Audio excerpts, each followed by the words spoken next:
बिस्मिल्लाहिर्रहमानिर्रहीम। अस्सलाम वालेकुम नाज़रीन, मैं हूं आपका होस्ट सैयद अली हैदर और आप देख रहे तस्वीर मीडिया। नाज़रीन, आज से कुछ दिन पहले कोडली लोहारा मेले में एक वाकया पेश आया जहां आसमानी झूला टूटा और उसकी वजह से 2-3 बंदे जख्मी हुए।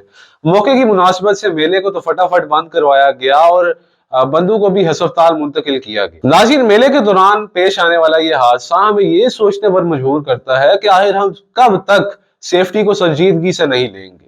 खुशी और तफरीह से लगाया गया मेला चंद लम्हों में खौफ और चीहो पुकार में बदल गया, क्योंकि ना ही झूले की मुनासिब चेकिंग की गई, ना ही उसकी मुनासिब जांच की गई, ना उस ढांचे की तकनीकी चेकिंग की गई और ना ही पुर्जों की हालत देखी गई और ना ही वजन बर्दाश्त करने की हद को संजीदगी से देखा गया। इसी गफलत का नतीजा ये निकला कि झूला टूट गया और कई लोग जख्मी हुए। ये हादसा किसी अचानक कुदरती वजह से नहीं हुआ, बल्कि ये इस सोच का नतीजा था कि जो कहती है कि चल रहा है कुछ नहीं होगा, मगर हकीकत ये है कि जब सेफ्टी को नजरअंदाज किया जाए तो नुकसान लाजमी होता है।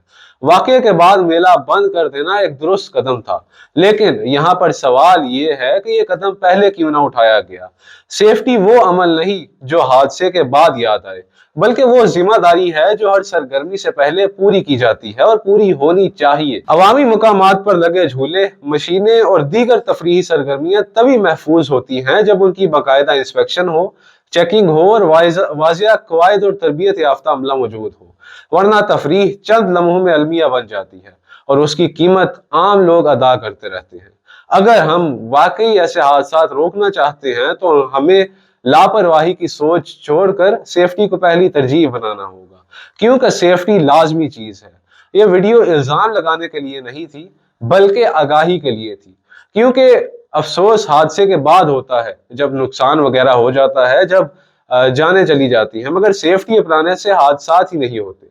मेला हो या कोई और अवामी सरगर्मी, सेफ्टी कोई ऑप्शन नहीं, एक बुनियादी जिम्मेदारी है और हमें उस बुनियादी जिम्मेदारी को पूरा करना चाहिए। शुक्रिया।